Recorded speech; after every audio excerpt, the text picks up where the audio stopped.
কান ধরে উঠবাস খাওয়ার মতো সেদিন এই খবরের বিধায়ক সিপিএম বলি আইএসএফ বলি আজকে যারা বিজেপি দালালতি করছে 5 বছর ধরে তারা কিন্তু বিজেপি দালালতি করে এসছে।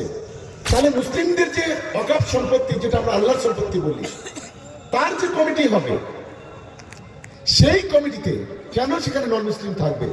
যে আজকের ওয়াকফ নিয়ে অনেক কথা বলা হচ্ছে, ওয়াকফ নিয়ে অনেক কথা বলা হচ্ছে, বলছে কারা?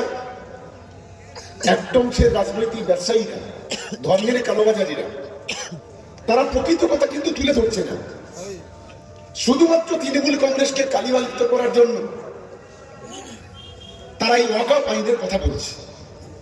আমি আজকের ঘটনাটাই আপনাদের সম্মুখে তুলে ধরি। কেন্দ্রের বিজেপি সরকার ভারতবর্ষের পার্লামেন্টে যখন প্রথম ওয়াকফ সংশোধনী বিল যখন আলোচনার জন্য নিয়ে আসে, ভারতবর্ষের মধ্যে সর্বপ্রথম যে রাজনৈতিক দলকে প্রতিবাদ করেছিলেন তার নাম হচ্ছে তৃণমূল কংগ্রেস। সঙ্গে ছিল কংগ্রেস, সঙ্গে ছিল সমাজবাদী পার্টি সহ সমস্ত বিরোধী রাজনৈতিক দল। লোকসভার স্পিকার সেদিন বাধ্য হন যে একটা কমিটি তৈরি করতে। স্বাভাবিক কারণে কোন লোকসভায় যাদের মেজরিটি থাকে অনেকটা চাপে না পড়লে কখন এই ধরনের কমিটি গঠন করতে পারে না। কারণ আমরাও একটা পার্লামেন্টারি ব্যবস্থার মধ্যে থাকি, আমরা আমাদের বিধানসভাতে আছি। বিরোধী দলের যতক্ষণ না সাঁড়াশি আক্রমণ থাকে তখন শাসক দল লোকসভাতে বলুন, বিধানসভাতে বলুন, রাজ্যসভাতে বলুন, কখনো নথি স্বীকার করে না। সেদিন কেন্দ্রের সরকার বিজেপি নথি স্বীকার করে একটা কমিটি তৈরি করেছিল, আর সেই কমিটিতে তৃণমূল কংগ্রেসের প্রতিনিধিত্ব করেছিলেন আমাদের হাইকোর্টের আইনজীবী শ্রীরামপুরের সাংসদ কল্যাণ বন্দ্যোপাধ্যায়। তারপরে আমরা দেখলাম যে সেই কমিটির মিটিং যখন হলো, বিজেপি সাংসদদের সঙ্গে মারামারি, ধস্তাধস্তি, রক্তাক্ত হলো কল্যাণ বন্দ্যোপাধ্যায়। শুধু বাংলা নয়, সারা ভারতবর্ষের মানুষ সেদিন সেটা দেখেছিল। এবিপি আনন্দ, 24 ঘন্টা, নিউজ টাইম থেকে শুরু করে বিভিন্ন চ্যানেলগুলো দেখিয়েছিল। অবশেষে লোকসভাতে আলোচনা, তৃণমূল কংগ্রেসের সাংসদরা সেই আলোচনা অংশগ্রহণ করেছিলেন। লাস্টে ভোটাভুটি হলো রাত 3টায়।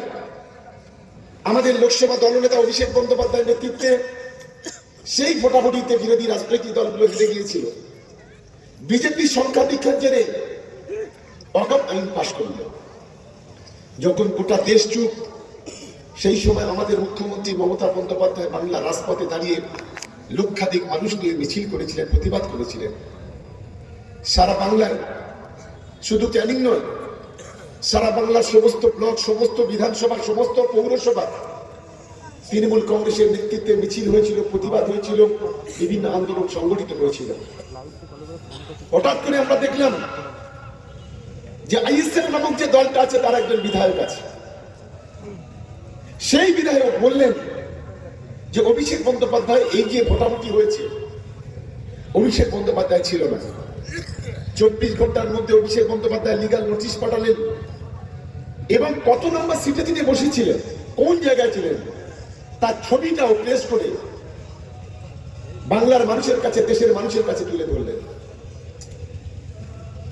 কান ধরে উঠবাস খাওয়ার মতো সেদিন এই ভাঙড়ের বিধায়ক, সেদিন আপনারা জানেন যে এই ভাঙড়ের বিধায়ক সেদিন ভুল স্বীকার করে ক্ষমা চেয়েছিল। এবং তারপরে আমরা দেখলাম আমাদের দাবি ছিল একটাই, যে ওয়াকফ যে সংশোধনী বিল, সেই বিলে কেন্দ্রীয় সরকার বলেছিল এবং যে আইন পাস করেছিল যে 2 জন নন মুসলিম থাকবে। আমাদের সাংসদ মহুয়া মৈত্র সহ আরো সাংসদরা সুপ্রিম কোর্টে কেস করলেন। সেই কেসের শুনানিতে প্রশ্ন ছিল আমাদের যে ভারতবর্ষের, যদি আমরা পাঞ্জাবদের স্বর্ণ মন্দির বলি, আমাদের হিন্দু ভাইদের অনেক মন্দির আছে তাদের কথা বলি, আমাদের খ্রিস্টান ভাইদের গির্জা বলি, আমাদের আদিবাসী ভাইদের বিভিন্ন ধরনের মন্দির আছে তাদের বলি, সেই কমিটিতে কোনো তো নন মুসলিমদের কোনো প্রতিনিধিত্ব তো নেই। তাহলে মুসলিমদের যে ওয়াকফ সম্পত্তি, যেটা আমরা আল্লাহর সম্পত্তি বলি, তার যে কমিটি হবে, সেই কমিটিতে কেন সেখানে নন মুসলিম থাকবে? দেশের সর্বোচ্চ আদালত সেটাকে মেনে নিলেন, সুপ্রিম কোর্টের প্রধান বিচারপতি রায় দিয়ে বললেন, তখন দেখা গেল যে সারা এবং সেটাকে স্থগিত করে দিল। আমরা লক্ষ্য করলাম যে গোটা দেশ জুড়ে যখন একটা বিচারাধীন ব্যবস্থা আছে, ঠিক সেই সময় ভাঙড়ের যিনি বিধায়ক, তিনি মোস্তানি করে কলকাতার রাজপথে নিজের টিআরপি বাড়ানোর জন্য কিছু সংগঠনকে নিয়ে কলকাতা মোস্তানি করলেন। পুলিশ সেদিন জামার তোলার ধরে আজকে যারা ওয়াকফ নিয়ে চিৎকার করে, তারা গত 5 বছর যখন এই রাজ্যের বিজেপি যেদিন থেকে ক্ষমতা এসেছে, গোটা দেশ জুড়ে মানুষের কঠিন বিপদের মধ্যে ঠেলে দিয়েছিল, তখন কিন্তু এরা কোনো চিৎকার চেঁচামেচি কোনো কথা বলেনি। আমি যদি একটা ধরি, যখন নোটবন্দি হলো, সারা দেশের মানুষকে রাস্তায় দাঁড় করিয়ে দিল, মানুষের মধ্যে একটা আতঙ্কের পরিবেশ তৈরি হলো। সেদিন কিন্তু এদের গলায় কি হয়েছিল আমি জানি না, তারা কিন্তু একটা কথা বিজেপির বিরুদ্ধে বলেনি। যখন এনআরসি হলো, যখন সিএ হলো, দেশ জুড়ে মানুষ অনেকে খাওয়া দাওয়া বন্ধ করে দিল, আতঙ্কের পরিবেশ তৈরি হলো।